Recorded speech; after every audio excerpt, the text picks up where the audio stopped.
আসসালামু আলাইকুম, সবাইকে স্বাগতম।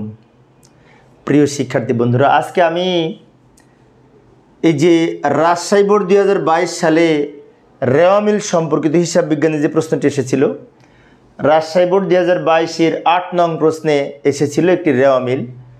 তো এই যে রেওয়া মিলের প্রশ্নটি আমি এখানে উপস্থাপন করেছি এবং এই রেওয়া মিলের তথ্যের আলোকে 3টা নিচে প্রশ্ন আছে। ক নম্বরে বলেছে কোন কোন দফাগুলো রেওয়া মিলে অন্তর্ভুক্ত হবে না চিহ্নিত করো। এই ক্ষেত্রে যে সমস্ত হিসাব রেওয়া মিলের অন্তর্ভুক্ত হয় না তার মধ্যে অন্যতম হচ্ছে সমাপনী মজুদ পণ্য, প্রারম্ভিক ব্যাংক জমা, প্রারম্ভিক হাতে নগদ, অব্যবহৃত মণিহারি, এগুলি রেওয়া মিলের অন্তর্ভুক্ত হয় না, তাই না? তো এর মধ্যে কী কী আছে দেখি। এই যে সমাপনী মজুদ পণ্য আছে 60,000 টাকা, এটা রেওয়া মিলে অন্তর্ভুক্ত হবে না। তারপর এই যে প্রারম্ভিক নগদ তহবিল মানে প্রারম্ভিক হাতে নগদ বোঝায়, এটিও রেওয়া মিলের অন্তর্ভুক্ত হবে না। তো আমরা একটা কাজ করতে পারি, এইখানে সমাধান করে দেখাতে পারি, তাই না? তো যাই, এখানে জায়গা হবে না, পরের স্লাইডে যাই। তো আজকের আলোচনায় তোমাদের সাথে আছি আমি মোহাম্মদ সিরাজুল ইসলাম, বরিশাল সরকারি model school and college Barishal. চলো শুরু করা যাক। এই যে প্রশ্নটি আমি ডান দিকে রাখলাম, এখানে সমাধান করব। উত্তর ক, যে সকল লেনদেন রেওয়া মিলের অন্তর্ভুক্ত হবে না তার পরিমাণ নিম্নরূপ। এখানে আমরা এইভাবে ছক অঙ্কন করতে পারি, বিবরণ টাকা টাকা। তো কোনটা কোনটা অন্তর্ভুক্ত হবে না? এই যে সমাপনী মজুদ পণ্য 60,000 টাকা রেওয়া মিলে অন্তর্ভুক্ত হবে না, তাই আমরা এখানে লিখব সমাপনী মজুদ পণ্য বলে এই 60,000 টাকা এইখানে লিখব। এরপরে আছে প্রারম্ভিক নগদ তহবিল রেওয়া মিলের অন্তর্ভুক্ত হয় না, প্রারম্ভিক নগদ তহবিল নাম লিখে এই 12,000 টাকা এইখানে লিখব। 60 আর 12 যোগ করে 72,000 টাকা, এইটা হচ্ছে মোট। নিচে ডাবল দাগ দিয়ে দিব। এর বাইরে আরও কিছু ছিল রেওয়া মিলে অন্তর্ভুক্ত হবে না, কিন্তু এই অঙ্কে নাই। যেমন আমি একটু বলে দিচ্ছি কোনগুলো রেওয়া মিলে অন্তর্ভুক্ত হবে না। প্রথমে বলেছিলাম, আবার রিপিট করতেছি। সমাপনী মজুদ পণ্য রেওয়া মিলে অন্তর্ভুক্ত হয় না, প্রারম্ভিক ব্যাংক জমা, প্রারম্ভিক হাতে নগদ, অব্যবহৃত মণিহারি, সম্ভাব্য দায়, প্রারম্ভিক ব্যাংক জমাতিরিক্ত, এগুলি রেওয়া মিলের অন্তর্ভুক্ত হয় না। বিষয়টি খেয়াল রাখব। এবার আমরা খ নম্বরে কি বলেছে, মুনাফা জাতীয় আয় এবং মুনাফা জাতীয় ব্যয়ের পরিমাণ নির্ণয়। এই তথ্যের আলোকে মুনাফা জাতীয় আয় বলতে যে কমিশন আছে আর বিক্রয় আছে দুইটা, আর কিছু মুনাফা জাতীয় ব্যয় আছে। যাই সমাধানের চেষ্টা করি। এইখানে জায়গা নাই, এই যে এইখানে আমি করে দেখাবো মুনাফা জাতীয় আয়। তো এই যে প্রশ্নটি আবার আমি ডান দিকে উপস্থাপন করেছি। খ নম্বরে বলেছিল মুনাফা জাতীয় আয় এবং মুনাফা জাতীয় ব্যয়। তো আমরা এক ছকের মধ্যে মুনাফা জাতীয় আয় ব্যয় নির্ণয় করব। এই যে এইভাবে আমরা ছক অঙ্কন করব, মুনাফা জাতীয় আয় এবং মুনাফা জাতীয় ব্যয়ের পরিমাণ নির্ণয়। প্রথমে মুনাফা জাতীয় আয় নির্ণয় করব। তো আমি অবশ্য আলাদা আলাদা দেখাচ্ছি, কারণ আমি একটা স্লাইডে এক পেজে ধরবে না, আমার এখানে বড় করে লিখি, সেই জন্য তোমরা খাতায় একটা ছকের মধ্যে করবে। প্রথমে মুনাফা জাতীয় আয় নির্ণয় করব। মুনাফা জাতীয় আয়ের মধ্যে রয়েছে বিক্রয় 85,000, আর মুনাফা জাতীয় আয়ের মধ্যে আছে যে কমিশন প্রাপ্তি 5,000। এই দুইটা মুনাফা জাতীয় আয়। এই অঙ্কে আর কিছু নাই। অর্থাৎ মুনাফা জাতীয় আয় বলতে আয় বোঝায়, যেগুলো রেভিনিউ আয়, আয় হিসাব সমূহ। নিচে দাগ দিয়ে দুটো দাগ দিয়ে 90,000 টাকা লিখে ডাবল দাগ দিয়ে দিব। এটার নাম লিখব মোট মুনাফা জাতীয় আয়। তো নিচে আমরা মুনাফা জাতীয় ব্যয় লিখবো, কিন্তু নিচে জায়গা নাই, সেজন্য আমি পরের স্লাইডে যাচ্ছি, এখানে জায়গা নাই। তো যাই পরের স্লাইডে মুনাফা জাতীয় ব্যয় নির্ণয় করব। মুনাফা জাতীয় ব্যয় আমরা এইভাবে ওই ছকের নিচে লিখতেছি আর কি। এই যে এখানে হেডিংয়ে লিখব মুনাফা জাতীয় ব্যয়। তো মুনাফা জাতীয় ব্যয় দুই ধরনের আছে এই অঙ্কের মধ্যে, কিছু প্রত্যক্ষ কিছু পরোক্ষ। তো যেগুলি প্রত্যক্ষ মুনাফা জাতীয় ব্যয় সেইগুলি আমাদের বিক্রিত পণ্যের ব্যয়ের মধ্যে আসবে। প্রত্যক্ষ খরচগুলি বিক্রিত পণ্যের ব্যয়ের অন্তর্ভুক্ত হয়। তো প্রত্যক্ষ খরচ কোনগুলি? এই যে প্রারম্ভিক মজুদ পণ্য, ক্রয় পরিবহন, এইগুলি, মজুরি। তো কী কী আছে দেখি, একটা একটা করে লিখি। প্রারম্ভিক মজুদ পণ্য এই যে অঙ্কে দেওয়া আছে 15,000 টাকা, প্রারম্ভিক মজুদ পণ্য নাম লিখে 15,000 টাকা লিখব। তারপরে ক্রয় আছে এই যে 50,000 টাকা, ক্রয় নাম লিখে এখানে ক্রয় লিখব 50,000 টাকা।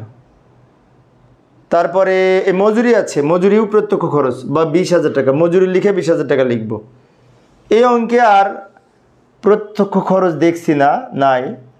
এবার নিচে একটি দাগ দিব, দাগ দিয়ে এগুলো যোগ করে আমরা নিচে লিখব।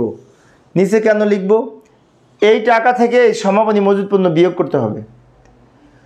একটি বিষয় বলে রাখি, সমাপনী মজুত পণ্য রেওয়া মিলে অন্তর্ভুক্ত হয় না, কিন্তু আমরা যখন বিক্রিত পণ্যের ব্যয় নির্ণয় করব তখন সমাপনী মজুত পণ্য এটা থেকে বাদ দিব, বিয়োগ করে লিখব, যখন এই যে ব্যয়সমূহ লিখব। আবার এই অঙ্কে যদি চলতি সম্পদ লিখতে বলতো যে চলতি সম্পদের পরিমাণ কত, সেক্ষেত্রেও কিন্তু সমাপনী মজুত পণ্য চলতি সম্পদ হিসেবে গণ্য হতো।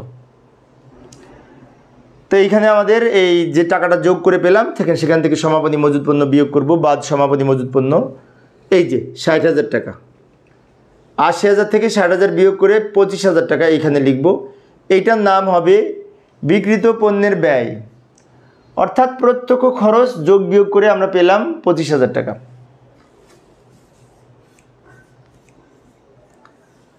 এখন এই অঙ্কে আরও কিছু খরচ ছিল, যে বেতন 30,000 টাকা, আর কিছু আছে আর তো দেখছি না।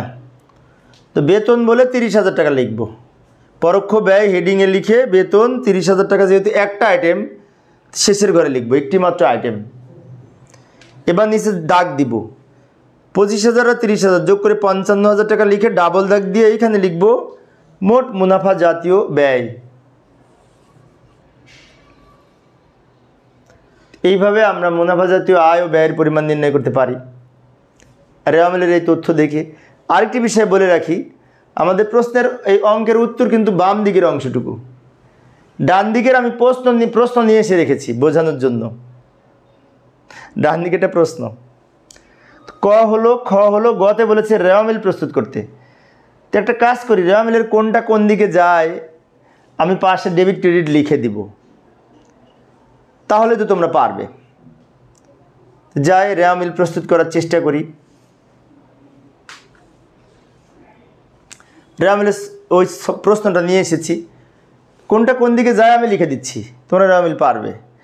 কারণ রেওয়া মিল যেহেতু সহজ, শিক্ষার্থীরা সবাই পারে। আমি যখন কলেজে পড়াই, আমি সরকারি কলেজের একজন শিক্ষক, তখন আমার শিক্ষার্থীরাও বলে অনেক সময় যে স্যার রেওয়া মিলটা আমরা পারবো, কোনটা কোন দিকে খালি ডেবিট ক্রেডিটে বসবে লিখে দিলেই হবে, কারণ রেওয়া মিল তো সহজ। তো কোনটা কোন দিকে বসবে, প্রথমে আমরা ডেবিটে কোন দিকে বসবে সেগুলি আগে লিখি। যেমন এই যে ব্যাংক জমা ও নগদ তহবিল ডেবিট দিকে বসবে, পাশে ডেবিট লিখে রাখলাম। ক্রয় ডেবিট দিকে বসবে, প্রাপ্য হিসাব ডেবিট দিকে বসবে, সমাপনী মজুত পণ্য বসবে না, আসবাবপত্র ডেবিট দিকে বসবে, বেতন ডেবিট দিকে বসবে, মজুরি ডেবিট দিকে বসবে, প্রারম্ভিক মজুত পণ্য ডেবিট দিকে বসবে।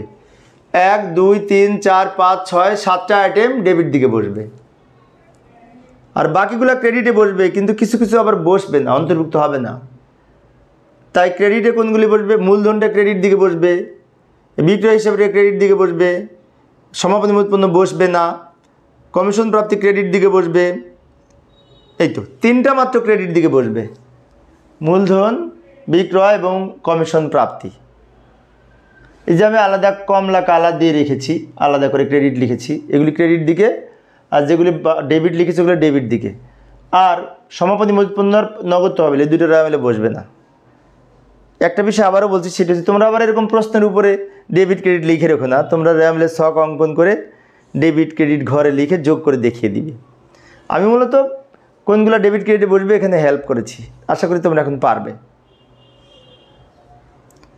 এইভাবে আমরা এই রেওয়া মিল থেকে যে সমস্ত প্রশ্নসমূহ আসে সেগুলোর উত্তর দিতে পারি। তো প্রিয় শিক্ষার্থী বন্ধুরা, এই ছিল আমার আজকের আলোচনার বিষয়। আমি অল্প অল্প করে আলোচনা করি, একটা করে অঙ্ক, যাতে তোমরা ভালো মতো বুঝতে পারো। তো আজকে এই পর্যন্ত। পরিশেষে সবাই ভালো থাকবে এবং সুস্থ থাকবে এই কামনায় খোদা হাফেজ।